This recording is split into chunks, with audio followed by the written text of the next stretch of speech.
جی بسم اللہ الرحمن الرحیم، السلام علیکم، میں ہوں بلال احمد۔ امید ہے آپ سب خیریت سے ہوں گے۔ بانی M Q M Altaf Hussain پر عائد کی جانے والی پابندی کو ہٹانے کے لیے سابق وزیر، ممبر قومی اور صوبائی اسمبلی نثار احمد پنور کی جانب سے ایک نئی درخواست دائر کی گئی، لیکن سماعت سے پہلے ہی نثار احمد پنور کے بارے میں یہ اطلاعات آئیں کہ انہیں قانون نافذ کرنے والے اداروں نے اپنی تحویل میں لے لیا، اور جب سماعت ہوئی تو خالد ممتاز جو کہ نثار احمد پنور کے وکیل تھے وہ موجود تھے، لیکن درخواست گزار خود موجود نہیں تھے۔ ان کے صاحبزادے ہیں محسن نثار۔ ان کی جانب سے ایک نئی درخواست آج سندھ ہائی کورٹ میں دائر کی گئی ہے اپنے والد کی گمشدگی یا لاپتہ کیے جانے سے متعلق۔ اس میں کون کون فریق ہے یہ بھی آپ کے سامنے بتاؤں گا، اور پوری پٹیشن کا جو متن ہے وہ بھی آپ کے سامنے رکھوں گا۔ لیکن ایک اور چیز ہوئی ہے، محسن نثار کا یہ دعویٰ ہے کہ سندھ ہائی کورٹ آتے ہوئے یا جاتے ہوئے، یا یہ جو پٹیشن کا جتنا پروسیس تھا انہیں کوئی مانیٹر کر رہا تھا، کوئی فیک نمبر کی کوئی گاڑی ہے، انہیں مسلسل ان پر نظر رکھے ہوئی تھی، اور ان کا جو ایک ٹویٹر کے اوپر ان کی ایک ویڈیو بھی آئی جس میں وہ یہ کہہ رہے ہیں کہ جی ان کو مانیٹر کیا جا رہا ہے، اور اگر انہیں کوئی نقصان ہوتا ہے تو سو اینڈ سو جو ہے وہ اس کے ذمہ دار ہوں گے۔ تو یہ معاملہ کیا ہے، اس کے بارے میں جو اطلاعات آئی ہیں سندھ ہائی کورٹ سے وہ بھی آپ کے سامنے رکھ دیتے ہیں۔ تو محسن نثار صاحب کی جو پٹیشن ہے وہ اس وقت آپ کی اسکرین پر بھی چل رہی ہوگی۔ وہ ایک کانسٹیٹیوشن انہوں نے جو پٹیشن داخل کی ہے، اس میں جو محکمہ داخلہ سندھ ہے اس کو فریق بنایا گیا ہے، آئی جی سندھ کو فریق بنایا گیا ہے، D I G C T D counter terrorism department ہے، incharge special investigation unit S I U کو اس میں فریق بنایا گیا ہے۔ اس کے ساتھ ہی ڈی جی رینجرز اور ایس ایچ او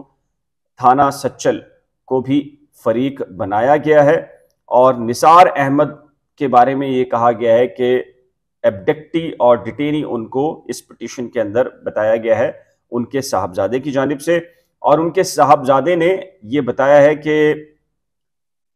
ان کے جو والد ہیں انہیں ان کا گھر number Saadi town so and so scheme 33 سے ان کو اٹھایا گیا، اور ان کی جو وابستگی ہے وہ ایم کیو ایم سے تھی، اور وہ طویل عرصے تک جو ہے وہ سیاست سے وابستہ ہیں۔ پہلے وزیر بنے، اور پھر اس کے ساتھ صوبائی اور قومی اسمبلی کے ممبرز بھی ہیں، اور پھر انہوں نے کہا کہ جیسا کہ یہ علم میں آ چکا ہے عدالت کے کہ 30 کو سماعت ہونا تھی ان کے والد کی جو درخواست تھی بانی ایم کیو ایم پر جو پابندی عائد کی گئی اس کو ہٹوانے کے لیے، لیکن ایک رات پہلے ہی جو قانون نافذ کرنے والے ادارے ہیں وہ گھر پر آئے، چاروں اطراف سے تقریباً کچھ رات 12:30 بجے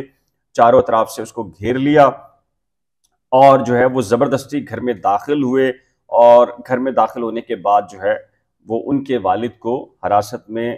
لے لیا گیا، جن کا اب تک کوئی پتہ نہیں ہے۔ انہوں نے پولیس کو بتایا اس پوری سچویشن سے، اور جو قانون نافذ کرنے والے ادارے ان سے بھی رجوع کیا کہ انہیں یہ بتایا جائے کہ ان کے والد کہاں پر ہیں، کس کنڈیشن میں ہیں، ان کی صحت کے بارے میں ان کا یہ کہنا ہے کہ انہیں تحفظات ہیں۔ تو یہ ساری چیزیں بتا کر، اور اگر ان کے خلاف کوئی مقدمہ ہے یا مقدمہ درج کیا گیا ہے تو قانون کے مطابق انہیں عدالت میں پیش کیا جانا چاہیے۔ تو لہٰذا جو پرے ہے ان کے صاحبزادے کی، اس میں یہ کہتے ہیں کہ جی رسپونڈنٹ نمبر 2 سے 6 کو یہ ڈائریکشن دی جائیں کہ وہ فی الفور، ایک تو عدالت سے یہ کہا گیا ہے کہ ان کی جو کسٹڈی ہے، ان کو حراست میں رکھنا ہے، اس کو اللیگل قرار دیا جائے، اور فی الفور کورٹ میں پیش کیا جائے، تاکہ عدالت جو ہے وہ پھر جائزہ لے اس سارے کے سارے معاملے کے اوپر کہ ان کی جو حراست ہے قانونی ہے یا نہیں ہے۔ اس کے علاوہ ان کا یہ کہنا ہے کہ جو رسپونڈنٹ ہیں انہیں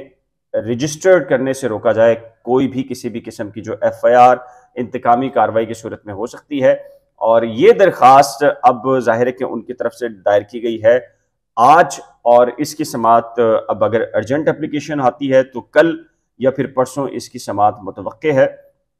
نثار احمد پنور صاحب کی بازیابی کے لیے جو ان کے صاحبزادے ہیں محسن نثار، جو اس وقت درخواست آپ اپنی اسکرین پر چلتے ہوئے دیکھ بھی رہے ہوں گے، لیکن اب یہ درخواست تو دائر ہو گئی ہے، ظاہر ہے کہ اس پہ فیصلہ عدالت نے کرنا ہے، اور اس عدالتی فیصلے کے اوپر نثار پرور صاحب کو بازیاب کیا جاتا ہے یا نہیں کیا جاتا، یہ ظاہر ہے کہ یہ آنے والا جو وقت ہے وہ خود ثابت کرے گا۔ لیکن ایک جو چیز آج محسن نثار نے اپنے جو ٹویٹر اکاؤنٹ کے اوپر ایک ویڈیو بنائی ہے، اور وہ video Sindh high court bar ایسوسی ایشن کی لگ رہی ہے، کیونکہ اس کے پیچھے وکلا بیٹھے ہوئے ہیں، اور وہ یہ کہہ رہے ہیں کہ جب وہ یہ پٹیشن داخل کرنے آئے اور واپس جا رہے تھے تو انہیں کچھ لوگوں نے واچ کرنے کی کوشش کی، ان کو جو ہے ان کے پیچھا کرنے کی کوشش کی۔ ان کا یہ دعویٰ ہے کہ ان کو گرفتار کرنے کی کوشش کی جا رہی ہے، یا پھر ان کو کسی بھی قسم کا کوئی نقصان پہنچایا جا سکتا ہے۔ تو ان کا یہ مطالبہ تھا کہ اگر وہ اس درخواست کے داخل کیے جانے کے بعد اگر غائب ہوتے ہیں یا ان کو اٹھا لیا جاتا ہے تو پھر کون کون ذمہ دار ہوگا، کیسے کیسے چیزیں ہوں گی، وہ انہوں نے بہت ڈیٹیل کے ساتھ بتایا ہے۔ تو ان کے جو وکیل ہیں خالد ممتاز، ان کی جانب سے آپ کے علم میں ہے کہ کل